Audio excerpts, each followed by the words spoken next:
এবার দয়ার কথা বলার জন্য আমি আহ্বান করব সদ্য শ্রীযুক্ত অলোক কুমার জানা দাদা, পূর্ব মেদিনীপুর থেকে আছেন। দাদা 5টা 15 অবধি করবেন তো। জয় গুরু দাদা।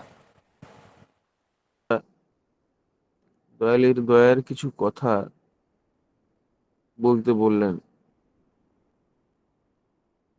আমরা প্রথম কথা বলবো, এই যে মানুষ রূপে এই পৃথিবীতে আমরা এসেছি,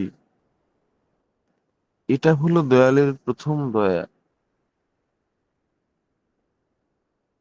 কারণ হিন্দু শাস্ত্র অনুযায়ী ওই 84 লক্ষ যোনি ভ্রমণ করার পরে আমাদের এই মানব ধর্ম আমরা লাভ করি। এবং সেই মানব জীবন যখন আমরা পেলাম, ঠিক তার পরে পরেই কোনো না কোনো ভাবে, কোনো না কোনো জায়গাতে শ্রী শ্রী ঠাকুরের যে সেই সৎ নাম, সেই সৎ নাম আপনার কাছ পর্যন্ত, আমার কাছ পর্যন্ত পৌঁছেছে। এবং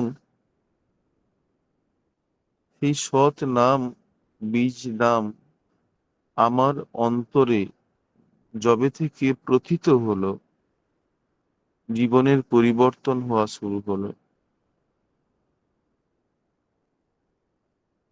একজন মানুষ সৎসঙ্গী, তিনি এমন একজন ব্যক্তি, তার মধ্যে বিভিন্ন জাগতিক যে কমপ্লেক্স গুলো থাকে না। সৎসঙ্গে আমরা পুরুষ মানুষকে দাদা বলে সম্বোধন করি, কোনো মেয়ে দেখলে তাদেরকে মাতৃজ্ঞানে মা বলে সম্বোধন করি। কোনো ম্যান কমপ্লেক্স, ওমেন কমপ্লেক্স বলে কিছুই নাই। অন্য কোনো ভাবও আসে না কারোর মধ্যে কোনোদিন। সৎসঙ্গীদের মধ্যে ফুড কমপ্লেক্স জিনিসটা নেই। নিজেদেরকে তারা নিয়ন্ত্রিত করেছে, যারা পারেননি তারা চেষ্টা করছেন। আমাদের মধ্যে মানি কমপ্লেক্সটাও নেই। প্রত্যেক দিন ব্রহ্ম মুহূর্তে আমার অর্জিত যে অর্থ, প্রিয় জিনিস যেটাকে ভাবি, সেই অর্থ পরমার্থের জন্য আমরা ব্যয় করি। তার ভরণ পোষণের জন্য আমরা প্রদান করি, তিনি দুহাত ভরে গ্রহণ করেন। আর তার পরিবর্তে শতগুণে আমরা ফেরত পাই।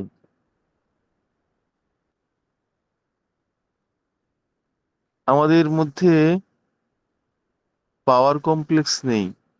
আমরা ক্ষমতার জন্য লড়াই করি না, সৎসঙ্গীরা কখনো লড়াই করে না। দেশে দেশে, পাড়ায় পাড়ায়, বিভিন্ন জায়গাতে মানুষে মানুষে এত দ্বন্দ্ব শুধু ক্ষমতার জন্য। সৎসঙ্গের জগতে সেটা হয় না। আর ইগো কমপ্লেক্স বলেও নেই আমাদের। নিজেকে শ্রেষ্ঠ ভাবা, নিজেকে বড় ভাবা, একটা ছোট্ট শিশুর কাছেও শেখার আছে। সেটা আমরা বুঝি, সেটা আমরা জানি। অনেক বড় বড় ঋত্বিক দেবতাও তারা এত নমনীয়। ইভিন পরম পূজ্যপাদ আচার্যদেব পর্যন্ত দেখেছি, একটা বাচ্চা ছেলের কাছেও তিনি দাঁড়িয়ে কথা বলেন, শোনেন। এটাই হলো তাদের আচরণ দিয়ে আমাদের শেখান। এই জিনিসগুলো আসার পর আমাদের ভাব, চরিত্রের একটা বিরাট আমূল পরিবর্তন হয়। আমরা জানি কাম, ক্রোধ, লোভ, মোহ, মদ, মাৎসর্য, ষড়রিপু, চক্ষু, কর্ণ, নাসিকা, জিহ্বা, ত্বক, 5টি জ্ঞানেন্দ্রিয়, আর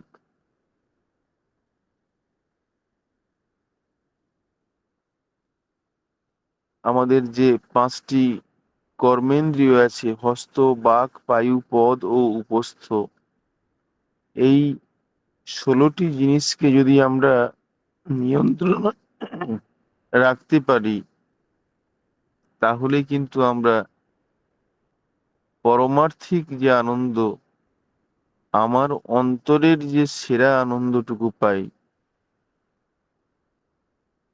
হয়তো পুরোটা একসঙ্গে সম্ভব হয় না, কিন্তু চেষ্টা তো করি। আমি আমার ব্যক্তিগত জীবনে ঠিক 1 বছর আগে অভিজ্ঞতার কথা, বাস্তব অভিজ্ঞতার কথা আমি আপনাদের সাথে শেয়ার করব।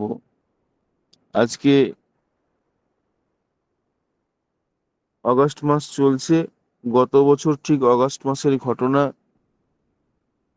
ছেলে বাইরে পড়তে যাবে, বাইরের রাজ্যে,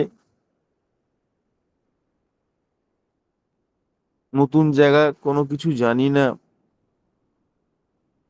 পরীক্ষা দিয়ে কাউন্সিলিং নিয়ে ইউনিভার্সিটি চয়েস করলো, কিন্তু কিভাবে যাব, কিভাবে, ওই জায়গাটা আমার পুরোপুরি অজানা ছিল। পরম পূজ্যপাদ শ্রী শ্রী আচার্যদেবের কাছে নিবেদন করা হলো। তিনি একজন দাদাকে নির্দেশ করলেন সমস্ত কিছু শুনে তার বিধান দেওয়ার জন্য। তার পরবর্তীকালে কোনো না কোনো ভাবে আমার শ্রদ্ধেয় সঞ্চালক দাদা যিনি রয়েছেন বিশ্বজিৎদার সঙ্গে যোগাযোগ হয়। তারপরে যোগাযোগ শর্মিষ্ঠা মা থেকে আমরা নাম্বার পেলাম মধ্যপ্রদেশের এক যাজকের পাঞ্জেধারী কর্মী সঞ্জয় গুপ্তাদার কাছ থেকে নাম্বার পেলাম ডক্টর সুভাষচন্দ্র মন্ডল দাদা, ঋত্বিক, সিহোর ডিস্ট্রিক্ট এমপি। এভাবে যোগাযোগ এমন সুন্দরভাবে একটা অতি সুন্দর নেটওয়ার্ক কাজ করলো। কথা বললাম এবং সমস্ত জিনিসপত্র লাগেজ নিয়ে একটা মনের শঙ্কার মধ্য দিয়ে যখন যাচ্ছি, তখন ঠাকুরকে ডাকছি, "এ ঠাকুর, এই জায়গাতে তো কখনো আসিনি, তুমি একমাত্র জানো তোমার সন্তানকে তুমি কিভাবে রাখবে, তুমি কিভাবে মানুষ করবে। আমার জীবনের মালিক তুমি, আমার সন্তানের মালিক তুমি, আমার সবকিছুর মালিক তুমি। যতদিন আমি দীক্ষা নিইনি ততদিন আমার মালিক আমার বাবা ছিল, কিংবা নিজেকে হয়তো মালিক ভাবতাম। আর পরে অনুভূতি হলো তুমি তো আমার মালিক, তুমি যেখানে নিয়ে যাবে সেখানেই যাব।" তো ক্রমশ আমরা অগ্রসর হলাম বাই ট্রেন, এবং সেখানে পৌঁছলাম তখন রাত প্রায় 7:30-8টা। তখন আমরা এমপিতে নামলাম। আমার এক ভাই, সে আহমেদাবাদ থেকে ফ্লাইট ধরে সে এলো। সবাই মিলে পৌঁছলাম। প্রায় ঘন্টা দেড় যাত্রা করতে হলো আমাদের ভোপাল থেকে টুয়ার্ডস ইন্দোর, এবং পৌঁছে উঠলাম সেই ঋত্বিক দাদার বাড়িতে।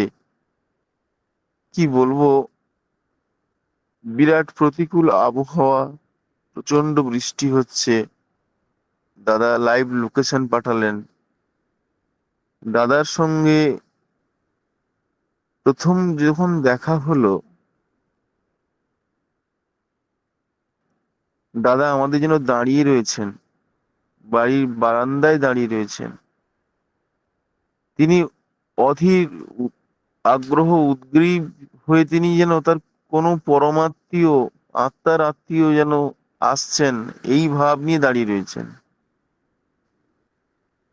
আমরা গেলাম, আমাদের সেই ভেজা অবস্থা, আমাদের সমস্ত কিছু ব্যবস্থা, খাওয়া দাওয়া সব কিছু A to Z, ওখানে আমরা যেন নিজের বাড়িতেই পৌঁছেছি। পরের দিন ভোরে উঠে ছেলেকে ভর্তি করতে যাব।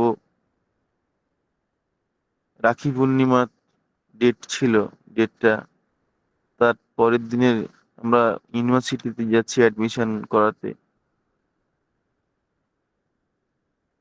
আমাদের আইনি একটা পেপারস জমা করতে হয়, লোকাল গার্ডিয়ান হিসেবে একজনের সাইন লাগে। শ্রদ্ধেয় দাদা তিনি আবার সাইন করলেন লোকাল গার্ডিয়ান হিসেবে, আধার কার্ড দিলেন, ঠাকুরের প্রার্থনা প্রার্থনা করে ঠাকুর প্রণাম করে টিফিন টিফিন করে আমরা ছেলেকে ভর্তি করতে গেলাম। অদ্ভুত যোগাযোগ।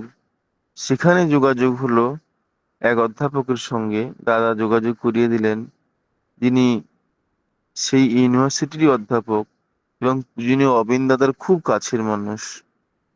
তাহলে ভাবেন, কে বলে আমার ঠাকুর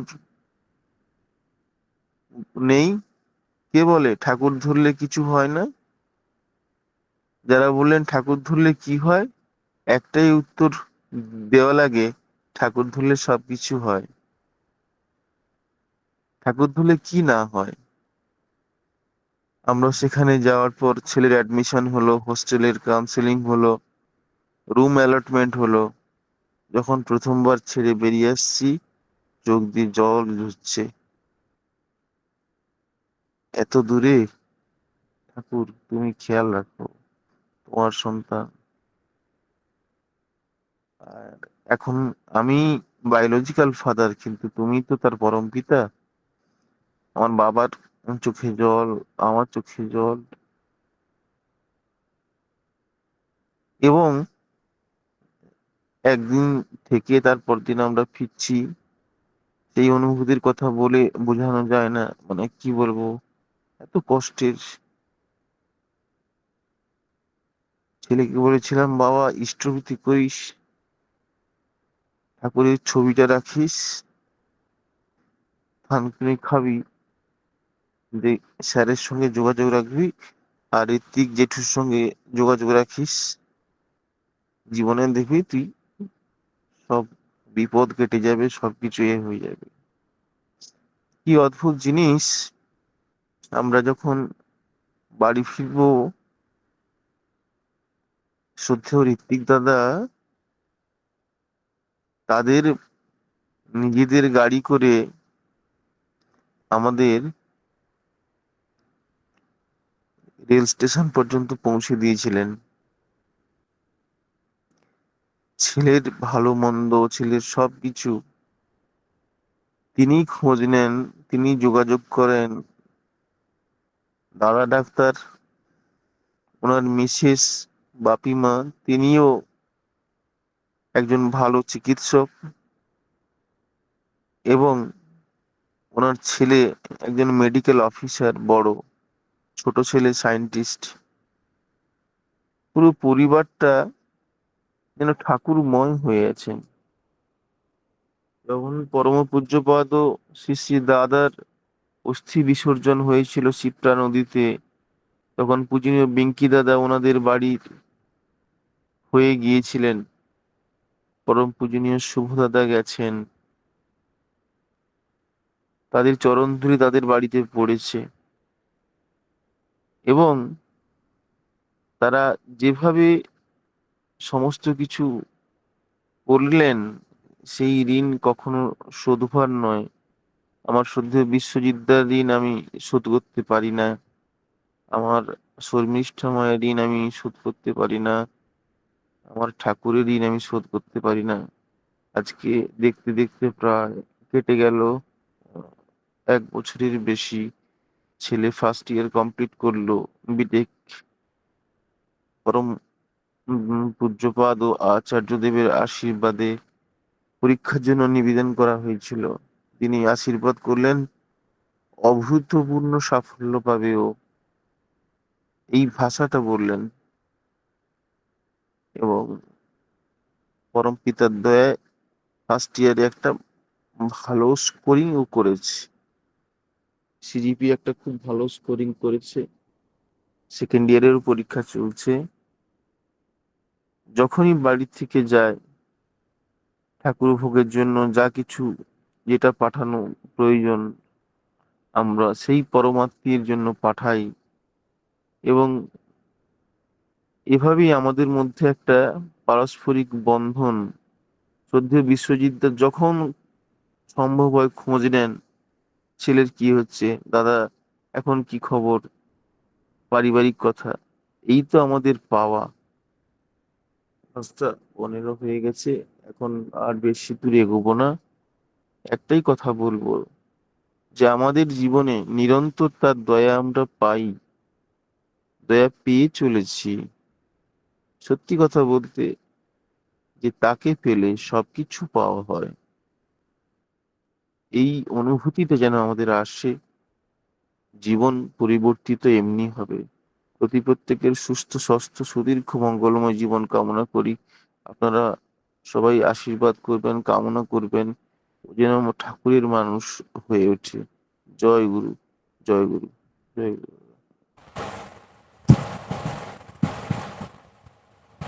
দাদা জয় গুরু। শ্রী শ্রী দাদা, আপনি থাকবেন, প্রায় প্রার্থনার সময় হয়ে গেছে। আপনার সেই মূল্যবান অনুভূতির কথা, দয়ার কথা শত পরিবারের সামনে তুলে ধরলেন। তার কিছু বিস্তারভাবে আমি বলবো প্রার্থনার পরে।